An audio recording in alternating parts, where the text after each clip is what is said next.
Bonsoir à tous, bienvenue sur Watch TV et l'émission Le Studio Mobile, un vendredi sur deux de 20h à 21h. Salut tout le monde, salut Greg. Salut Mathieu. Bonjour Vincent. Salut Mathieu. Vincent qu'on va vous présenter juste après. Vincent c'est notre invité du soir, mais dorénavant vous savez que vous pouvez retrouver ce programme sur la chaîne Watch TV avec les chaînes qui vont apparaître en dessous, mais également aussi en replay sur les différents portails vidéo YouTube, Dailymotion, et également en podcast sur iTunes en version audio ou en vidéo comme vous le voulez. Bon Greg, comment ça va ? Ça va bien, c'est la première de l'année. La première de l'année, dès que bonne année, il n'est pas trop tard pour le dire, hein, bonne année de la part de l'équipe du Studio Mobile. Hein. Bonne année à tous. Parce que moi tu sais, je l'ai déjà fait sur Andromag. Donc, ouais, mais toi voilà. T'as le temps. Surtout en ce moment, oui je te l'accorde. Alors dis-nous, on a un beau sommaire ce soir, un très énorme chargé, sommaire que tu nous as concocté. Ouais, donc on reçoit Vincent Manti, qui est le directeur marketing grand public de Huawei France, qui va nous présenter toutes les belles nouveautés que la marque a montrées au CES. Après, on va revenir sur un petit constructeur aussi que tu as rencontré. Exactement, qui est pas si petit que ça en Chine, hein, Oppo. D'accord, Oppo, et donc qui s'intensifie au niveau de l'Europe. D'accord. Donc on va pouvoir s'acheter du Oppo sans forcément besoin d'emporter. D'accord. Bon, on reviendra dessus tout à l'heure sur un nouveau modèle. Et puis moi, je vais être écologiquement correct. Je vais vous parler du Fairphone 2. Ouais. Donc le smartphone équitable qui nous vient des Pays-Bas. Je vais dire des Bataves, mais les gens ne comprennent pas trop des fois quand je dis les Bataves. Ça, c'est mon côté. Non, ça vient de là. Ouais. Et après, on va vous parler un peu de la Pebble Round. Ok. Je sais qu'elle t'avait tapé dans l'œil. C'est vrai que Pebble, c'est une marque que j'aime beaucoup. Voilà. Donc, vous voyez, un programme très très riche. Ouais, écoute, je te propose qu'on commence tout de suite après ce petit jingle. Voilà, on commence.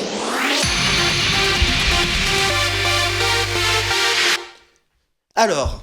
D'abord, quelques news peut-être ? D'abord, une triste nouvelle quand même pour moi qui est un peu... un vieux. Toshiba. Donc Toshiba qui a annoncé des pertes de 4 milliards d'euros cette année. Enfin, l'exercice fiscal, donc 2015 on va dire. Et qui annonce donc qu'ils vont se séparer de leur branche PC portable grand public. Alors... Je dis bien grand public, parce que les propos du CEO ont été mal interprétés. On a vu dans la presse qu'ils arrêtaient tout court les PC portables. Non, ils conservent l'activité PC portable pro, qui sont d'ailleurs ceux qui sont fabriqués dans leur propre usine, qui sont leurs propres usines, contrairement à beaucoup de fabricants aujourd'hui de marques d'ordi. Acer, par exemple, n'a pas d'usine. D'accord. Donc eux ils vont arrêter donc ces PC portables grand public, qui sont en négociation avec d'autres marques pour que l'activité soit reprise. Mais voilà, il faut savoir que quand même c'est Toshiba qui avait inventé le PC portable. Il y a des dizaines d'années maintenant, des portables qui étaient hors de prix, avec des écrans plasma tout rouges. Mais t'as pas connu. Tu étais un enfant, tu n'as pas connu ça. Merci. Les portables qui valaient à l'époque, je dirais 45 000 francs, voire même plus. Mais ça est fini. Et il va falloir que tu arrêtes de dire que je suis un enfant parce que tu sais, j'essaie d'aller en boîte de nuit et je rentre pas à cause de toi. Hein. Je sais. Greg n'arrête pas de dire que vous êtes un enfant, monsieur. Vous pouvez pas rentrer sans Greg. Pourtant, t'as des poils. Mais ça, c'est autre chose. Mais ça, tu sais d'où ça vient tout ça.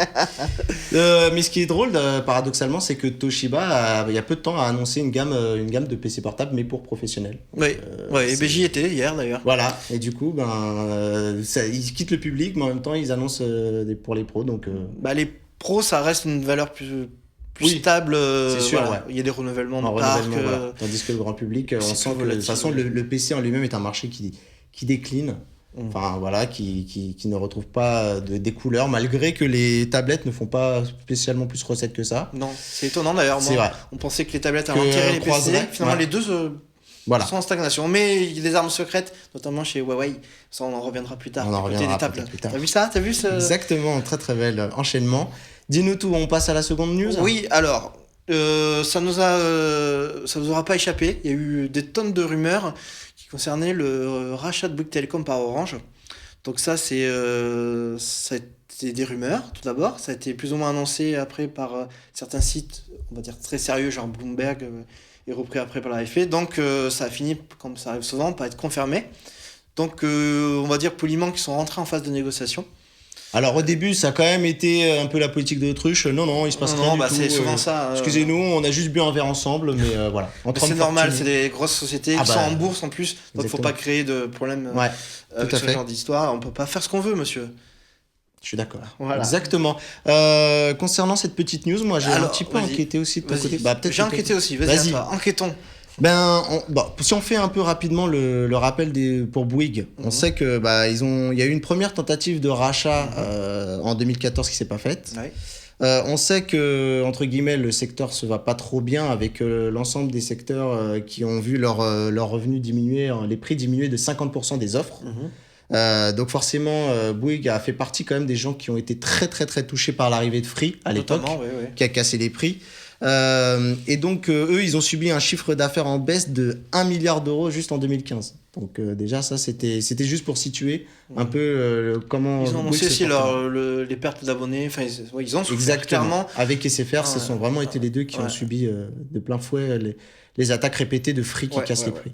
Alors, pour savoir qu'aujourd'hui, c'est vraiment encore en discussion.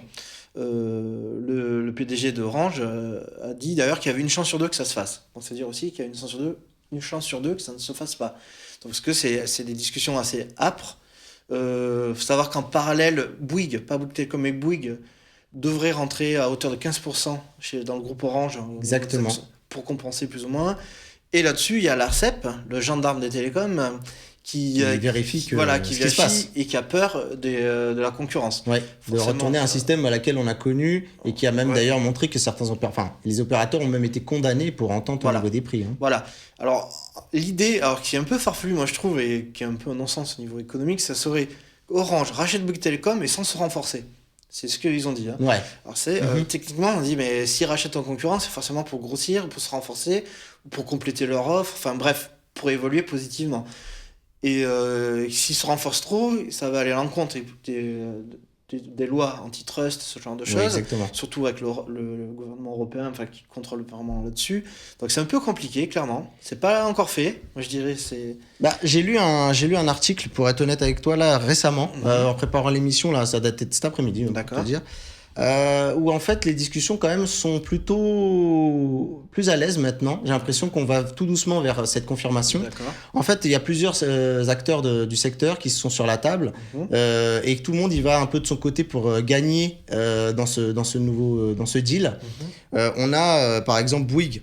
Comme tu le disais, ils vont devenir acteurs de 10-15% actionnaires de chez Orange. Donc ils seront le deuxième plus gros actionnaire après l'État.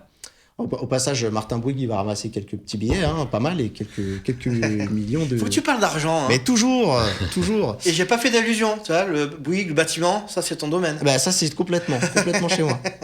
Et du coup, il y a aussi une chose, c'est que ça arrange tout le monde parce qu'il faut qu'il y ait enfin cette fin de guerre des prix. On voit qu'en ce moment, il y a des offensives, qui se passent entre les acteurs où tout le monde essaie de casser les prix pour en proposer toujours plus. On a fait d'ailleurs, dans les récentes émissions, on a fait un point là-dessus. T'as orchestré d'une main de maître toute une sélection de bons plans. Il y a aussi l'idée, derrière tout ça, que je trouvais très intéressante, l'idée d'un grand opérateur européen, français aussi, puisque en gros la vision globale des opérateurs, c'est qu'un jour il va y avoir une harmonisation avec l'Europe et qu'on aura peut-être, quels que soient les pays, tous plus ou moins les mêmes opérateurs. Et Orange, ils voient ça arriver de loin, ils sont prévoyants, et du coup en rachetant Bouygues, ça leur donnera encore une force de frappe en termes d'investissement qui sera encore plus grande. Et ce qui est sûr, c'est qu'ils veulent rejoindre ces fameux gros opérateurs. Alors on peut citer ceux qui sont très connus, les T-Mobile, les Vodafone, etc., etc. Et du coup, Orange a envie de peser encore plus dans la balance. Et je crois que c'est vraiment ça le fond de cette affaire. C'est pas vraiment un simple rachat, c'est que derrière, l'idée c'est de peser en Europe en étant un gros poids lourd du secteur. C'est pas une opération franco-française. Voilà, c'est que derrière, il y a des ambitions qui vont beaucoup plus loin.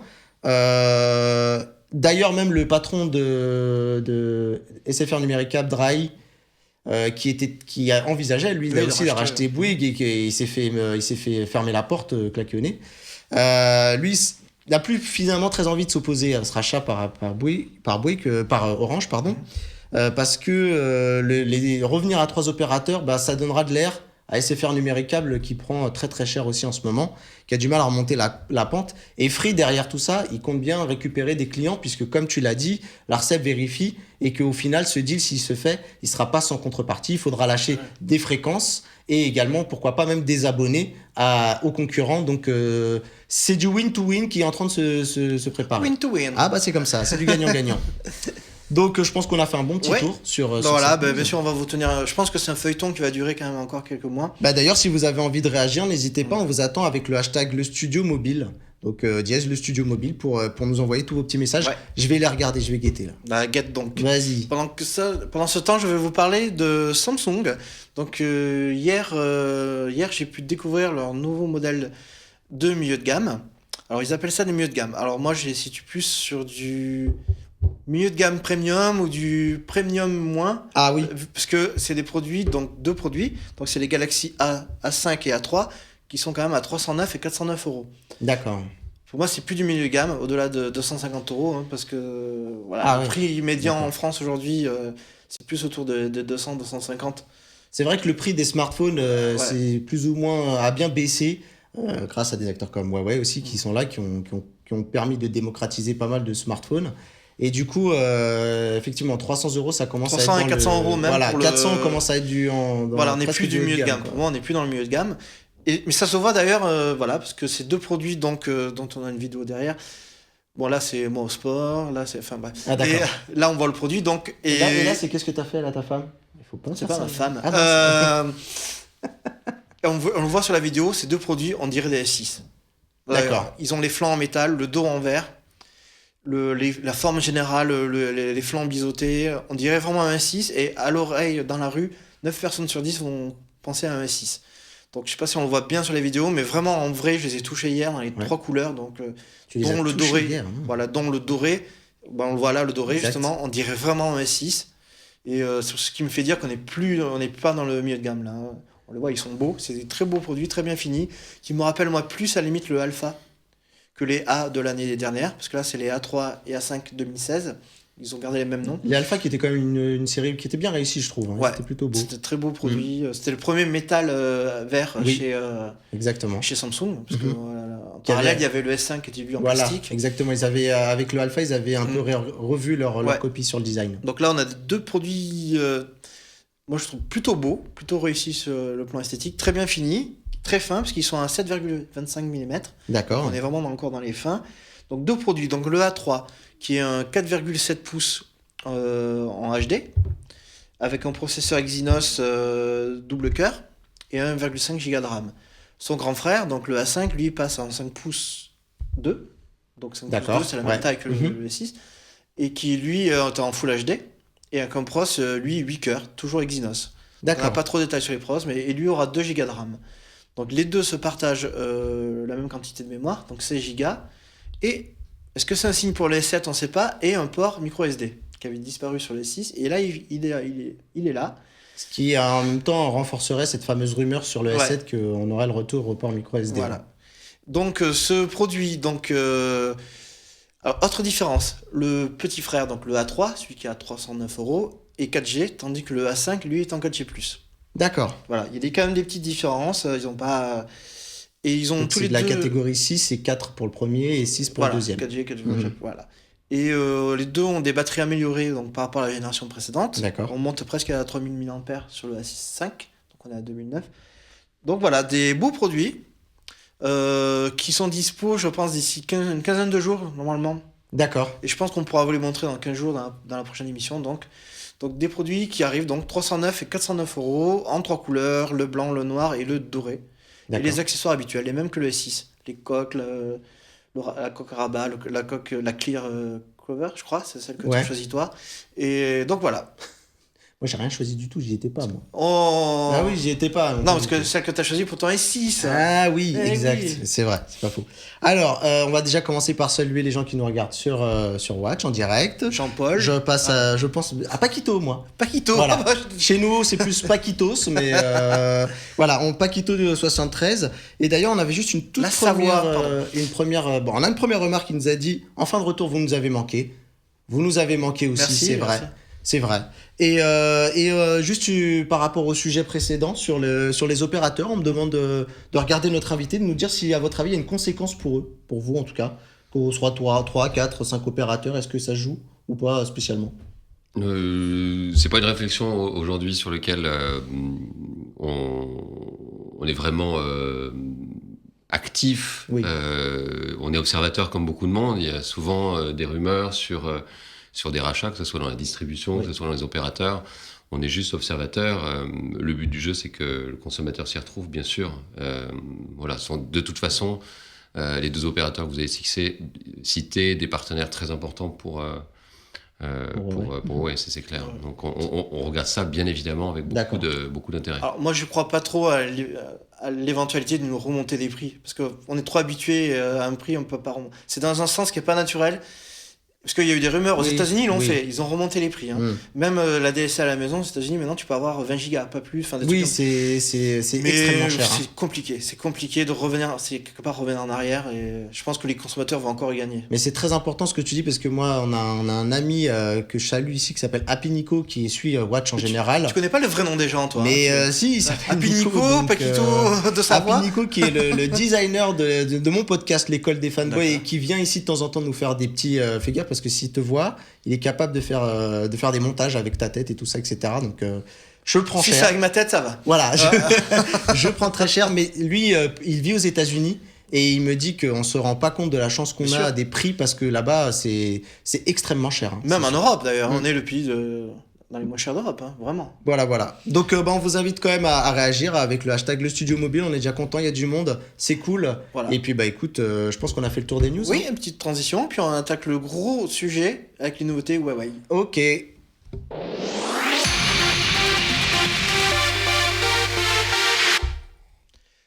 Bonsoir Vincent.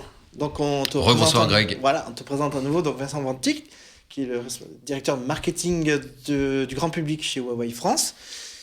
Vincent, au CES, on a beaucoup parlé de Huawei, parce qu'il y a eu beaucoup d'annonces.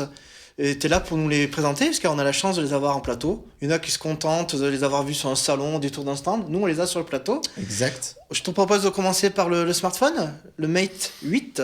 Oui, effectivement, commencer par le smartphone. C'est vrai qu'on a une très belle actualité au CES. Et c'est vrai que notre CEO aussi présentait les résultats. On est vraiment... on a vécu une belle année 2015. On a vendu plus de 108 millions de smartphones dans le monde.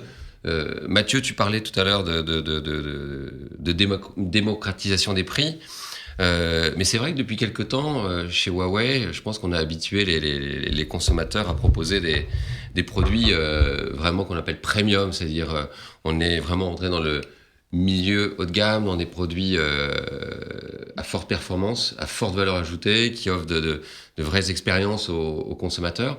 Et ça, c'est une stratégie qui a commencé probablement avec le Mate 7, le P7, le Mate 7 à l'IFA, où on a vraiment clairement affiché nos ambitions, qui étaient de faire que les ventes de nos produits au-dessus de 300 euros représentent au moins un tiers de notre business, et c'est ce qui effectivement s'est passé en 2015. Donc c'est une stratégie qui paye, et effectivement, à tout seigneur, tout honneur, ce sont les produits qui nous permettent aujourd'hui d'arriver à ces résultats. Donc le Mate 8, tu l'as présenté, c'est finalement le successeur du Mate 7, et on peut dire qu'il épouse à peu près la même philosophie, c'est-à-dire que c'est un produit fait pour tous les professionnels mobiles.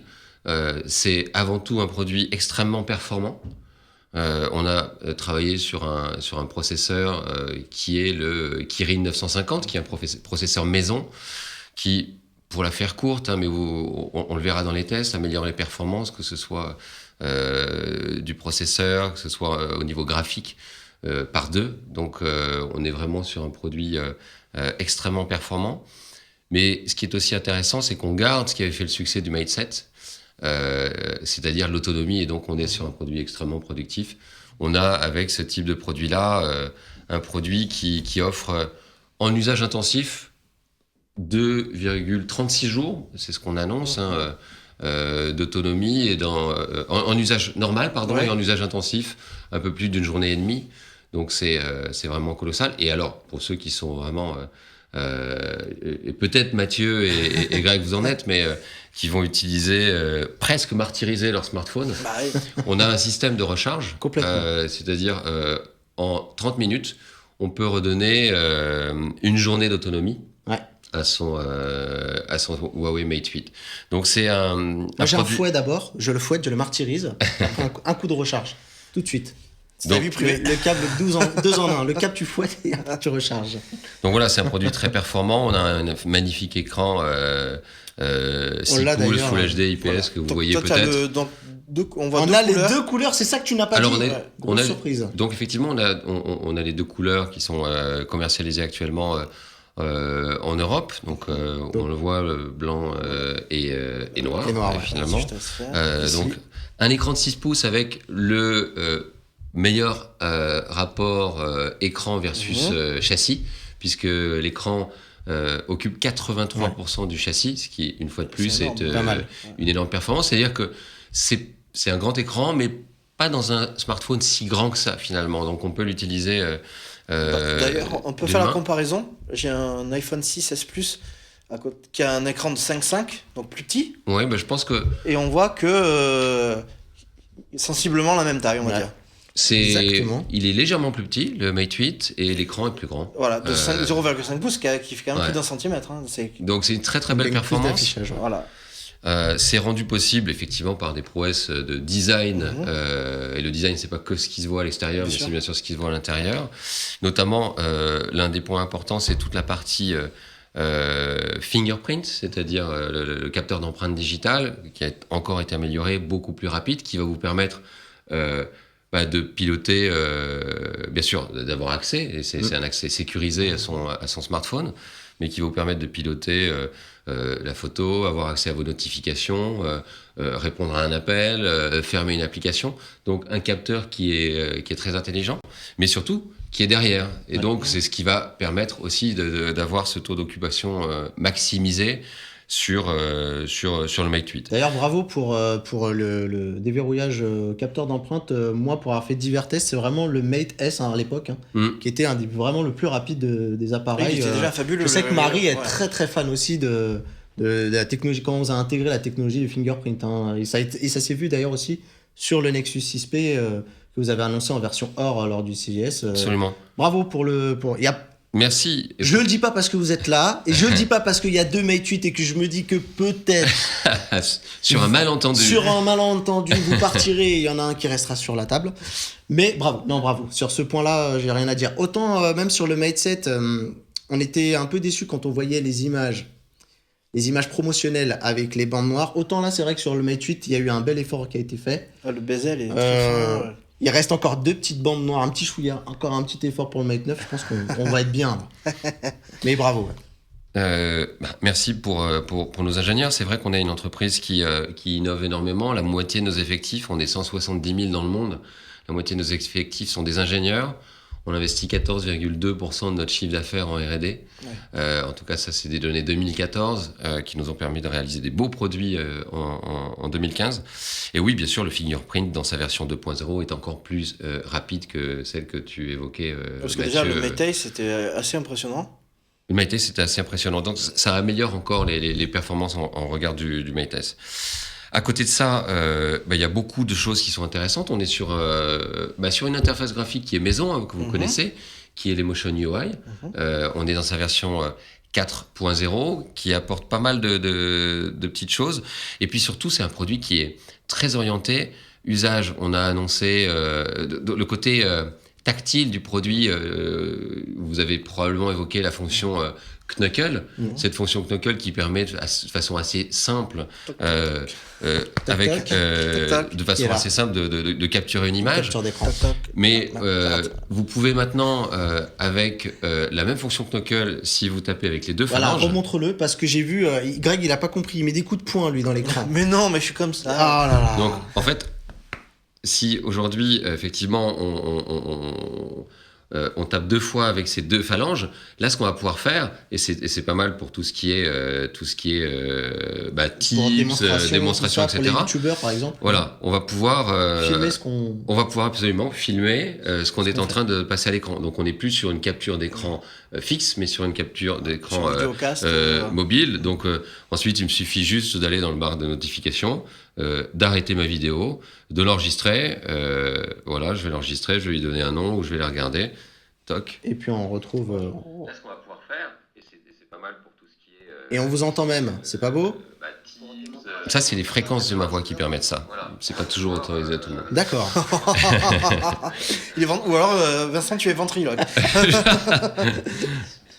Voilà, donc ça fait partie des... Hop, il faut juste l'éteindre. Voilà. Donc, il y a plein de choses comme ça qu'on apporte. Il y a des possibilités aussi assez intéressantes qui vont être ici avec vos doigts, où vous allez agrandir l'écran de façon tactile. Et ici, on va vous inviter à finalement masquer un certain nombre d'applications. Si vous voulez cacher l'usage d'un certain nombre d'applis, que ce soit à vos enfants ou à vos proches, vous allez pouvoir vous choisir les applications que vous voulez cacher. Bon, j'avais fait une démonstration, j'avais mis par exemple les jeux. Si mes enfants me regardent et qu'ils mettent mon Mate 8, ils sauront peut-être qu'ils peuvent retrouver les jeux ici. Attends, donc, Vincent, je cherche Tinder, moi. C'est le portable de Greg. Donc tu verras, il est très pur. Tinder, mythique.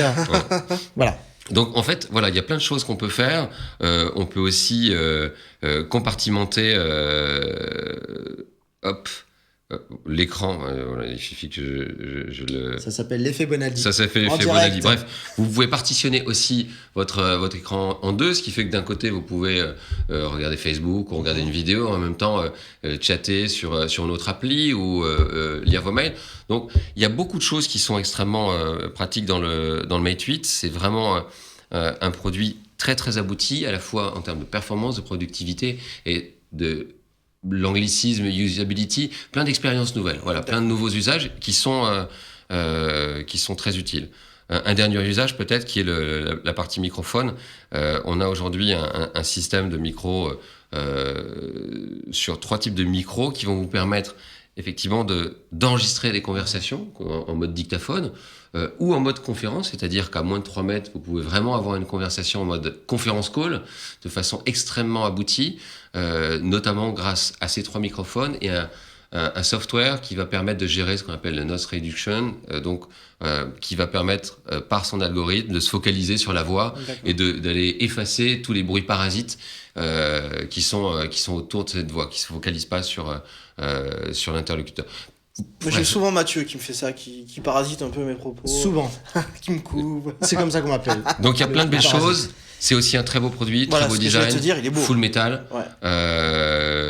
et avec un très bel appareil photo. Ce que je vais te dire, qu'est-ce qu'il y a au niveau photo de nouveau ? Au niveau photo, ce qui va changer, c'est qu'on a un capteur maintenant Sony 16 mégapixels qui est dans sa dernière version. Donc on a augmenté la taille du capteur de 23%, ça va effectivement améliorer la qualité des photos, la fidélité des couleurs, la qualité des photos en basse lumière. C'est-à-dire qu'on continue à améliorer cette expérience que depuis le P7 et puis avec le Mate S, on avait vraiment amélioré, que ce soit dans la créativité avec le light painting ou aussi dans des modes photo professionnels. Donc on a, grâce à ce capteur, des performances photo vraiment sympas, très très abouties. On garde le mode photo pro, on garde le light painting. Light painting. Voilà, on garde le light painting qui marche vraiment bien. On voit beaucoup de nos fans qui nous envoient devenu votre marque de fabrique. Pour le coup, on en parle en tout cas. Pour le coup, c'est un usage qui n'est permis que par la technologie. C'est-à-dire que c'est parce qu'on a intégré dans notre produit des temps de pause longs qu'on a pu autoriser ce type de pratique. Donc c'est vraiment la technologie au service des usages qu'on va apporter effectivement en permanence. Et puis on traite la photo aussi nous-mêmes, c'est-à-dire qu'on a un laboratoire photo à Sophia Antipolis, et ce sont eux qui depuis quelques années maintenant travaillent sur l'ISP, donc l'Image Signal Processor, et qui est intégré maintenant à ce Mate 8 et qui va nous permettre d'avoir des performances de traitement qui sont absolument dingues, notamment qui vont permettre de traiter en autofocus de façon extrêmement rapide et qui va pouvoir suivre un mouvement et se réajuster en permanence et réajuster en permanence l'autofocus, donc de façon extrêmement rapide. Donc voilà. Du soft et du hard. C'est du soft et du hard, ouais. absolument. Donc c'est un gros travail d'innovation, encore une fois, sur le Mate 8. Mathieu, question de te brûler les lèvres. Combien alors? Est-ce qu'on a les prix pour la France? Oui, bien sûr, on est sur un produit. Donc pour l'instant, en France, on lance la version que je vous ai présentée, qui est en 3 Go, 32 Go, double SIM. Et donc, on est sur une version à 599 €. Pour le modèle 3 Go, 32 Go 3 Go, 32 Go, J'étais persuadé que c'était le modèle 4 Go, celui-là, non? Il est 100 € plus cher, c'est sûr. Hein. Oui, Et absolument. d'accord. Il sera Ok. 100 € plus cher. Pour l'instant, il n'est pas commercialisé en Europe, donc pas en France. D'accord. Souvent, vous nous faites le coup, hein. Vous voulez pas les commercialiser en Europe? Je me souviens, on a eu quoi pour on a eu d'autres produits comme ça. On a eu le P8 Max, je crois aussi, qui s'est fait un petit peu attendre. Et après, où il y a eu le Mate 7 aussi également, qui était en version double SIM, version Gold, et qui est arrivé plus tard en fait. Donc, Il est arrivé un peu plus tard, effectivement. mais pour ceux qui nous regardent, c'est important parce que peut-être que c'est vers du 4 Go. Il y en a, ils veulent la plus grande spec, etc. Donc ça vaut peut-être le coup de leur dire d'attendre peut-être un peu. En l'occurrence, non, Ça serait- on n'a vraiment pas prévu, donc ça peut changer, mais on n'a vraiment pas prévu de lancer ces produits-là. Donc je crois que les performances du Mate 8 se suffisent déjà pas mal à elles-mêmes. Pour, Bon, moi je vous dirais, ils nous disent toujours pour ça, mais on sait jamais. C'est pas les seuls. On va essayer de trouver un S6 128 Go en France, un Samsung 128 Go en France. C'est vrai. C'est vrai. Alors, moi, j'ai une petite question juste concernant cette famille Mate. Vous avez sorti le Mate S. Et c'était la première fois parce qu'il y a eu le Mate 6, Mate 7, Mate S. Et notamment sur ce Mate S, il se distinguait avec le Force Touch. Quelque chose qu'on retrouve pas sur le Mate 8. Est-ce que vous me dire pourquoi? C'est un choix aujourd'hui de focaliser sur un certain nombre de spécifications. Le Mate S est sorti effectivement dans 2 modèles, avec une version premium à laquelle tu fais allusion, qui intègre le Press Touch. Et qui est maintenant disponible, hein. On a vu, vous avez ouvert Absolument. la commande. Absolument, qui est disponible. Aujourd'hui, on a fait aussi des choix et des arbitrages sur le Mate 8, mais qui, effectivement, en termes de productivité, en termes d'expérience et de façon multiple, hein. J'ai parlé de différents univers, que ce soit la photo, que ce soit la prise de son, que ce soit la manipulation même du produit. Il y a quand même vraiment beaucoup de choses à faire aujourd'hui avec le Mate 8. Donc c'est juste des choix industriels et de positionnement de produits. Voilà. Parce que finalement, le Mate S, pour moi, ne s'éclipse pas forcément par rapport au Mate 8, dans le sens où le Mate S est un écran de 5,5 pouces et l'autre 6.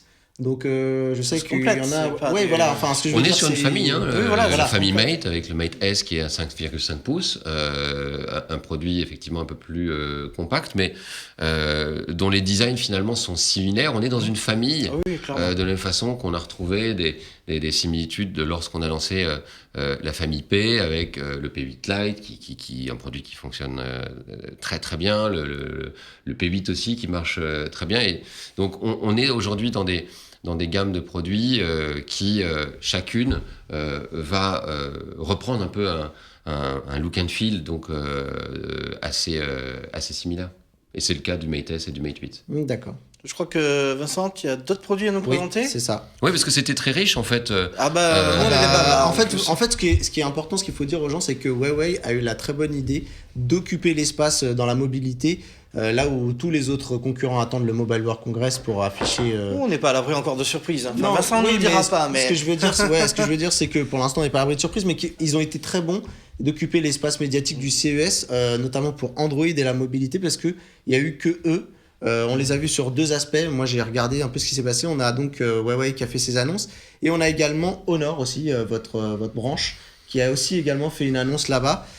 J'ai juste une question rapide par rapport à ça. Est-ce que c'est une volonté aussi de Huawei de s'attaquer au marché américain? Parce qu'on sait que c'est pas le cœur du marché. Enfin, c'est pas le marché où vous êtes le plus présent, en fait. Avec toutes les histoires qu'il y a eu les histoires de cyberespionnage, enfin, qui vous ont un peu entaché. Moi, j'avais discuté avec les gens de chez vous qui donc qui m'ont expliqué que ça n'a pas été éprouvé et que donc ils attendaient même à la limite des petites excuses s'ils avaient envie de se lâcher, le gouvernement américain. Mais du coup, c'est vrai que le marché américain, c'est pas celui où vous êtes le plus visible.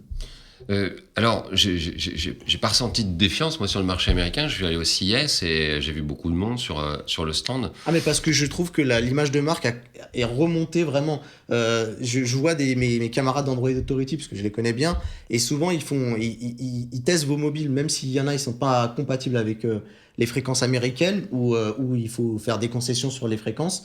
Mais c'est vrai que c'est remonté. Mais c'est vrai que on a l'impression que c'est vraiment un marché sur lequel vous planchez maintenant, avec l'arrivée de Honor. Et je me souviens même du CEO, votre CEO Richard Yu, qui disait qu'il fallait maintenant aller attaquer le marché américain, et vous envisagiez même, alors ça c'est ce qui a été dit, de pouvoir peut-être produire des produits Huawei, sans surcouche Emotion UI, mais plus proche de l'Android stock. C'est ce qu'il avait dit autrefois. Donc, mais c'est une volonté maintenant de vraiment mettre l'accélérateur sur ce marché. Je crois que Huawei est une entreprise assez pragmatique, c'est-à-dire qu'elle aborde le marché souvent étape par étape, que ce soit dans la conception des produits, où on s'attaque au smartphone, et puis ensuite smartphone premium, ensuite parce qu'on a une expertise end-to-end dans les télécoms, naturellement on va sur les objets connectés. On a été l'inventeur de la clé 3G, donc les objets connectants c'était déjà Huawei. Les objets connectés sont arrivés après. Dans la façon d'aborder les marchés, on est à peu près dans la même logique, et ce que j'ai constaté aux États-Unis, c'est que probablement la collaboration avec Google autour de Nexus est un game changer, et a vraiment changé la perception.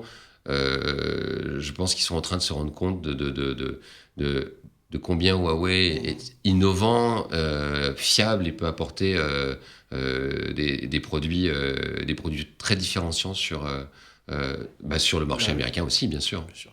Je pense que oui, le partenariat avec Google, ça va faire beaucoup de... Ouais, ça va bien booster tout le monde, je pense.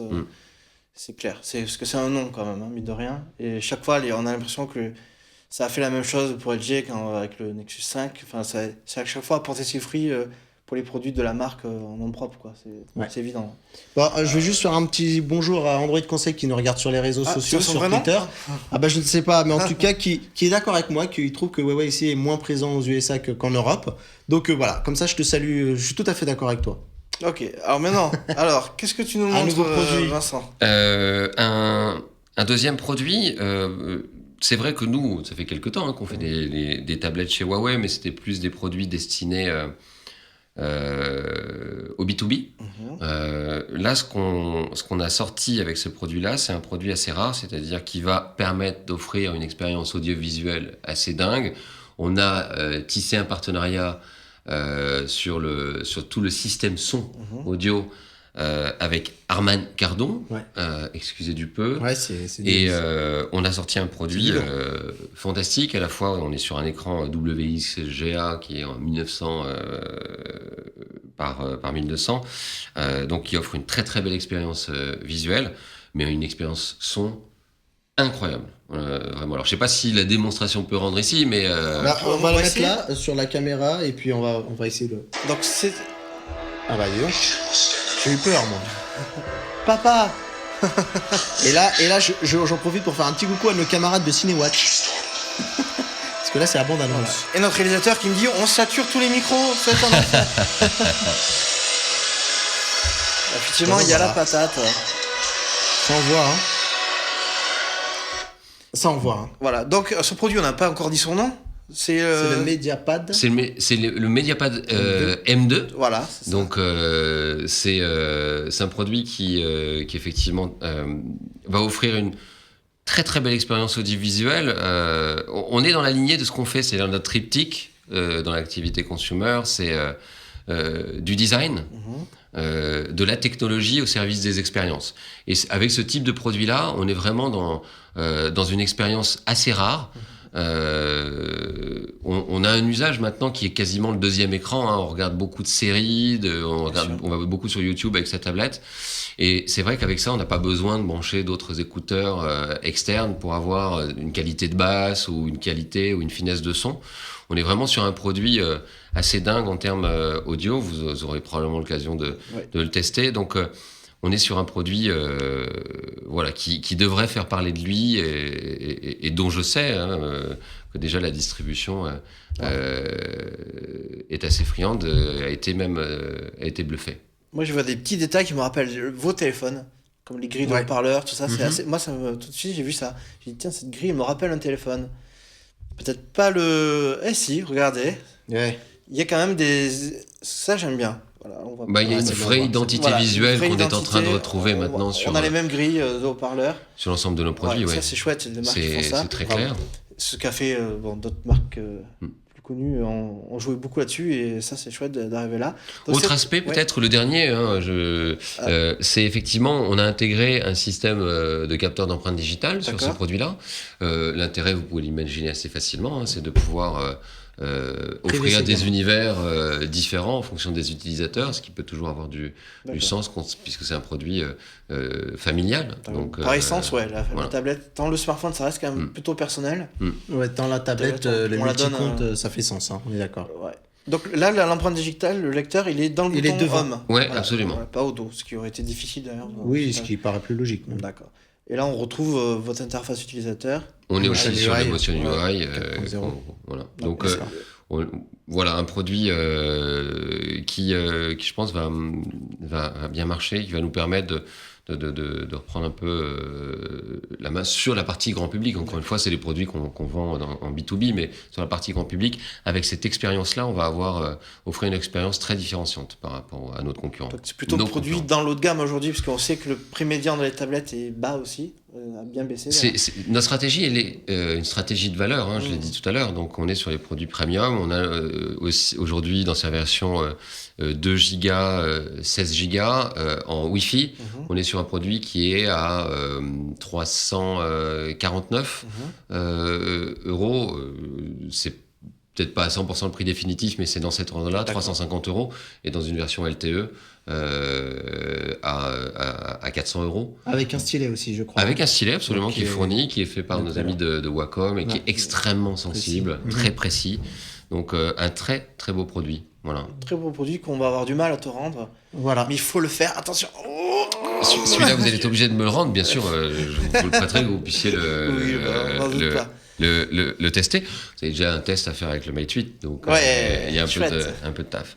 Enfin, la dernière actu. Ah, attention, je pense qu'on est les premiers à l'avoir Ouais. en France. Mais, juste une petite question par rapport à la tablette, rapide. La prochaine étape, j'ai entendu dire qu'il se murmurait un PC portable. Ah, moi, j'ai rien entendu. C'est vrai? Ouais. Bizarrement. C'est normal, il n'a pas le casque. C'est bizarre, Il n'a pas hein. la petite oreillette. Ah, mais c'est pour ça que vous avez bizarre, une hein. oreillette que j'ai pas. C'est à chaque fois que tu parles aux plus concernés, ils sont jamais au courant. Oh. On est voilà, toujours le dernier averti. Bon bah écoutez, c'est une rumeur en tout cas qui court. Pourquoi pas? Moi je dis why not, un acteur de plus dans le monde du PC. Hein. Il y en a qui s'en vont, d'autres qui arrivent, ça serait bien. C'est beau ce que tu dis. Magnifique. Alors allons-y. On a une très très belle actualité sur les objets connectés, hein, avec on retrouve de plus en plus maintenant sur tous nos produits déjà une expérience au moment où on va ouvrir sa boîte, où on va commencer à profiter de son produit, ce qui est une des premières étapes très importantes d'ailleurs hein, pour le consommateur. On a beaucoup de retours là-dessus. Si tu veux, je l'ouvre ici. Tu peux l'ouvrir Ça, ici, on peut ouais, l'avoir. ouais, tu peux l'ouvrir ici si tu le Et souhaites. voilà. Mais que se cache-t-il dans cette Attention, le petite- unboxing avec la caméra hélicoptère. Qu'est-ce qui se cache dans cette oh là boîte, là, il y avait Vincent encore une autre. Ouh. Ouh, on la voit bien. Voilà, on la voit bien, elle est était là. déjà allumée. Elle était un peu à l'envers, malheureusement, mais c'est pas grave. Bah, en tout cas, Là, on est dans le bijou, là. Ben là, on est dans le bijou. Tout à l'heure, j'ai parlé de partenariat avec Harman Kardon. Là, on a initié un partenariat avec Swarovski. On a lancé en septembre, vous l'avez vu, hein, la Huawei Watch que je porte ici, dans 3 versions. C'était une version classique, une version active qui était en black plus sport, et une version élite plus dans des codes dorés. Là, on a des versions plus féminines dans sa version élégante et la version bijou. Là, on a ici la version bijou, c'est-à-dire qu'elle est incrustée de 68 cristaux de saphir, et c'est effectivement un design qui a été fait en partenariat avec nos amis de Swarovski. On est sur un produit très, très féminin. On a des finitions avec des bracelets en cuir italien en version blanche et dans un bleu saphir que vous voyez, je crois, derrière Oui, à on la l'écran. voit derrière. Et puis, l'intérêt aussi de cette montre sur la partie finition, c'est qu'on a toujours 40 cadrans personnalisables. On peut choisir à volonté un écran plutôt qu'un autre. Et on a intégré 10 écrans spécifiques pour plus féminin, on va dire. Voilà. Et peut-être prouesse plus technique, je crois que c'est la première sous Android à intégrer un système de microphone, c'est-à-dire que vous allez pouvoir prendre vos appels et effectivement répondre au téléphone en parlant. C'est pas juste une histoire match. de cosmétique en fait. Elle évolue aussi sur le plan technique. Absolument, grâce à cette fonctionnalité qui est un vrai plus, c'est-à-dire pas forcément toujours en public, mais si vous êtes plus dans votre bureau ou chez vous et que vous n'avez pas besoin de sortir votre smartphone pour pouvoir avoir une conversation. Donc un très beau produit qui va complètement dans la philosophie de Huawei d'apporter un côté très fashion. On dit quand la mode rencontre la techno, et avec ce produit-là, on est pile poil dedans, on féminise pour le coup. La smartwatch. Voilà. La Huawei Watch, en l'occurrence. Mais voilà. Ça fait un beau bruit quand on fait. Et ce produit, donc, il arrive quand et à quel prix? Est-ce que tu as Ce produit va arriver en deuxième quarter, dans la version que j'ai évoquée tout à l'heure, dans la version plus molletée, qu'on va appeler élégante. Elle va être à 500 €. Et dans la version bijou, donc incrustée de cristaux de saphir, elle va être à 600 €. D'accord. Voilà. Ok, ben génial. Que des belles annonces, c'est magnifique. En tout cas, merci Vincent merci, d'être venu. Merci à vous de m'avoir invité. Oui, on me murmure que nous sommes légèrement à la bourre, Mathieu. Qu'est-ce qui se passe? Attends, tu crois que ça change de d'habitude? Non, non, au final. Donc on va remercier encore une fois Vincent. Merci à vous tous. Bonjour et à vos auditeurs. Ouais. Voilà. Et à bientôt. De toute façon, très bientôt. Vous revenez ici quand vous voulez. Vous êtes chez vous. On va enchaîner très vite donc avec un sujet. Un sujet juste donc, après un petit jingle. Ouais, et puis on va même lancer la vidéo. Et on va lancer la vidéo. Allez, c'est parti.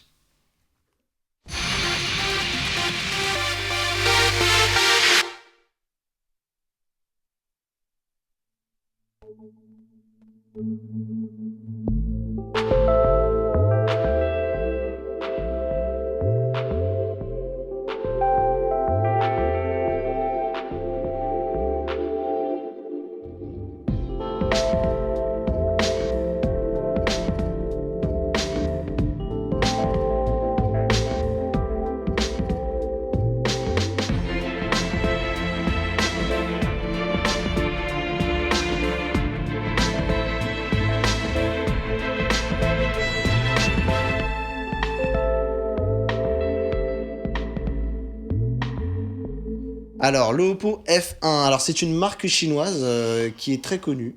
Ah ouais, parce que toi tu vas au Oppo. Oh, je voulais la faire. Elle a été fait plein de fois. Je me doute. Voilà. Fais-toi plaisir. Voilà. Je te soupçonne d'avoir des affinités avec la Chine, mais bon. Ça c'est que pure spéculation, monsieur.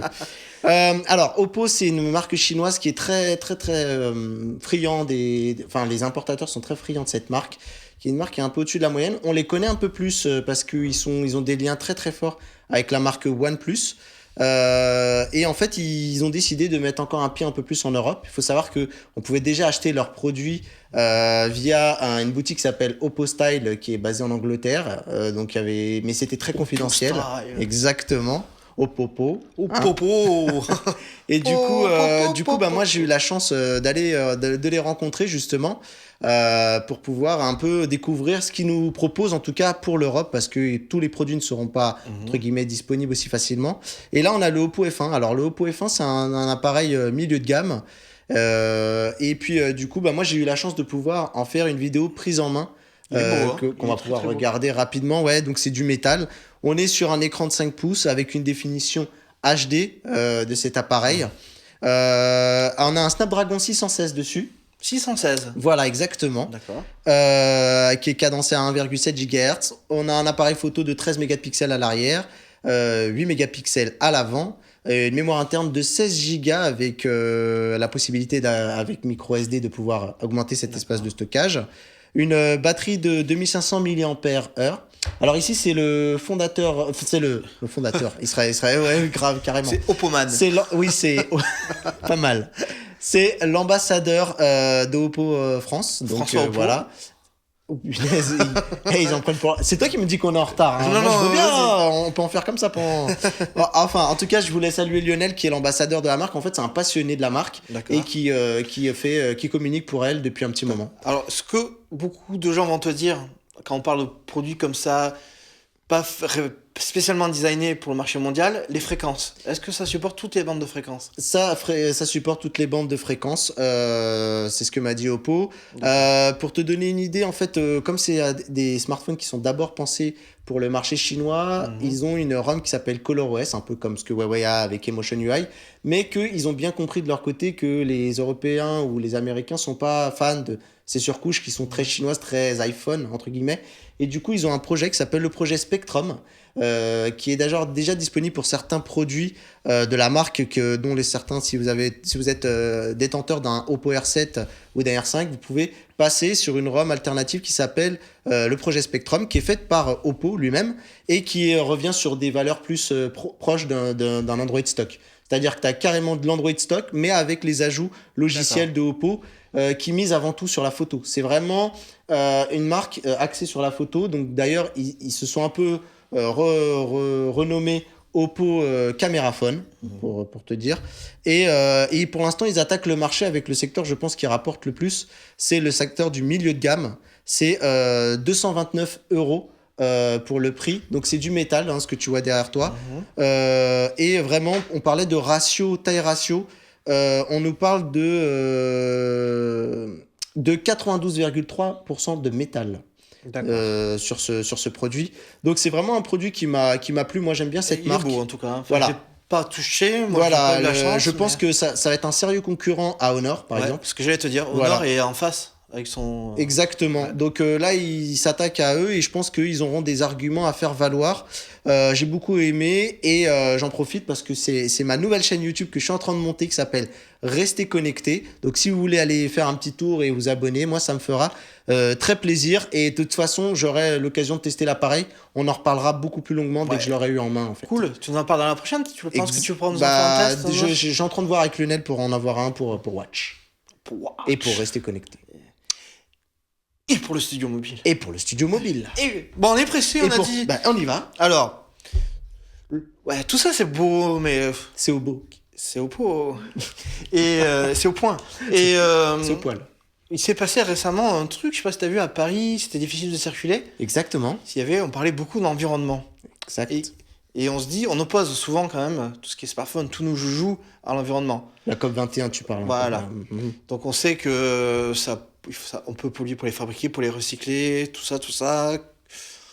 Et il y a une marque qui se distingue là-dessus, Ouais. qui se contente pas de faire juste un emballage en carton recyclé, qui pense de A à Z son smartphone dans cette optique environnementale. Il s'agit de Fairphone, qui est une marque basée aux Pays-Bas, et qui pris le parti, on commence à voir la vidéo là, de faire un téléphone qui est contrôlé de A à Z. Je parle vraiment de A à Z, c'est-à-dire depuis les mines en Afrique de métaux précieux, de métaux rares, pardon, pas précieux, qui sont indispensables au téléphone, jusqu'à l'usine en Chine qui est contrôlée par les émissaires de la marque pour veiller à ce que les conditions de travail soient optimales, que l'usine ne jette pas ses déchets n'importe comment, ne pollue pas.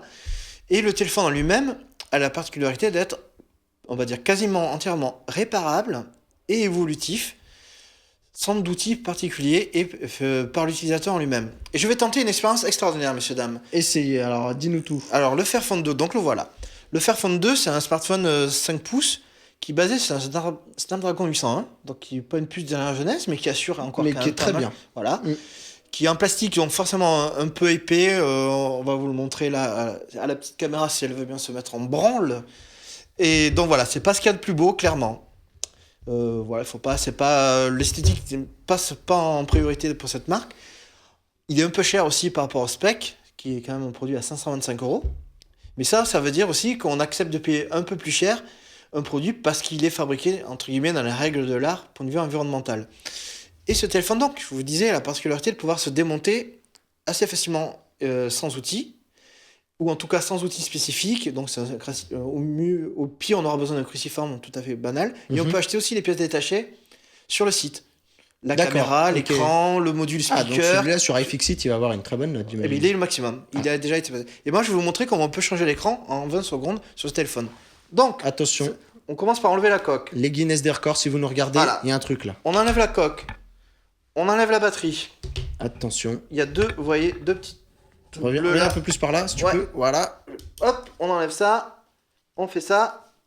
Et voilà. On a l'écran dans la main. On a acheté pour 25 € l'écran sur le site du constructeur. Et en 20 secondes, on le monte et on a changé l'écran de son téléphone. Mais en fait, c'est le projet ARA que t'as là. C'est le fameux, quelque part, le projet ARA. Parce que là, on peut voir, chaque composant est identifié. Ouais. Donc, si on change là, on change le micro, le haut-parleur, le vibreur. Si on va là, on va changer l'appareil photo, le module photo. D'accord. Et éventuellement, ils peuvent très bien, dans quelques mois, sortir l'appareil photo 20 mégapixels ou du 8 qui est là. Enfin, donc, et pour avoir vu le mock-up du projet ARA, ça ressemble, le connecteur qu'on voit ici de l'écran, ça ressemble vraiment. Voilà. Sauf que le produit, il existe, il est là, il est en vente à 525 € sur le site. À 525 €. Voilà, donc c'est un peu cher par rapport au spec. Mais en même temps, si vous êtes engagé et que vous êtes du genre à dire la planète, tout ça, machin, faut faire des efforts. Ouais, parce que au côté, il y a le côté démontable qui est bien, mais il y a le côté aussi évolutif. Voilà. Il y a les deux côtés. Et l'évolutivité et voilà. Donc sans outil, vous voyez, là je l'ai remonté. Après Game of Thrones, le trône de fer, le Fairphone. Oh là là là. Le trône de fer. Donc voilà. Complètement et bien sûr, la coque existe en plusieurs couleurs et en transparent. Et je crois qu'il faut qu'on accélère. Exactement. Et on va vous parler d'un petit joujou. Vas-y. Moi qui me bottais bien. Alors, la montre Pebble. La Pebble Round. Voilà. On la montre là sur la petite caméra. Je vais très vite. Alors, ce qui change pas par rapport à la génération aux autres Pebble, c'est cet fameux écran type encre électronique. Ouais, ink. Voilà, qui est couleur là. Voilà, qui est couleur, qui a un petit rétroéclairage quand même, parce que de temps en temps il faut bien voir, et qui a l'avantage de ne pas consommer beaucoup d'énergie et d'être parfaitement lisible au soleil. Alors, ce qui n'est pas le cas de toutes les montres connectées. D'accord.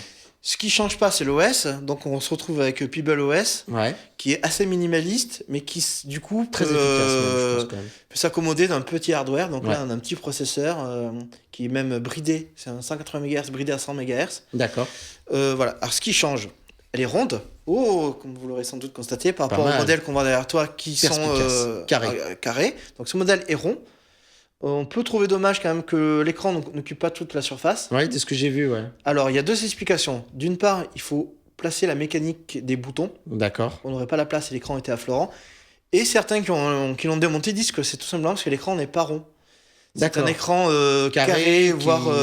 voilà, et qu'on rend rond avec ce cache où il y a l'heure qui s'affiche.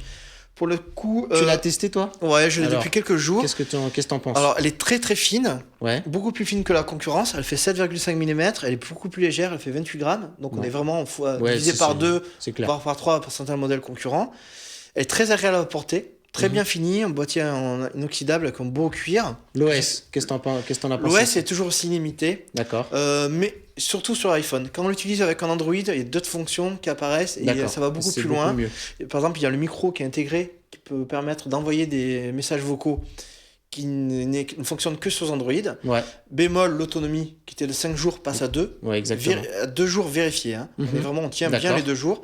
En revanche, ils ont un petit truc qui est bien, c'est qu'en 20 minutes, au max, on récupère une journée d'utilisation. Bon, voilà. C'est pas 300 €, elle est dispo sur le site de la marque pour l'instant uniquement. Elle est plutôt pas mal et c'est une autre manière, ça se différencie des Android Wear et c'est très bien, on espère qu'ils continueront d'avancer. Bon je crois qu'on a tout dit. C'était dur, hein, mais tu sais, avec nous c'est toujours très fourni. Donc écoutez, sur ce coup, on va pouvoir vous quitter et vous dire à très bientôt pour une prochaine émission. Et on vous dit à la semaine prochaine. Dans 15 jours. Dans 15 jours, pardon. Oh là là. Moi j'ai déjà hâte alors c'est pour ça. Qu'il est gourmand. Et voilà. Bon allez tout le monde. Salut, bonsoir tout le monde. Ciao. Salut.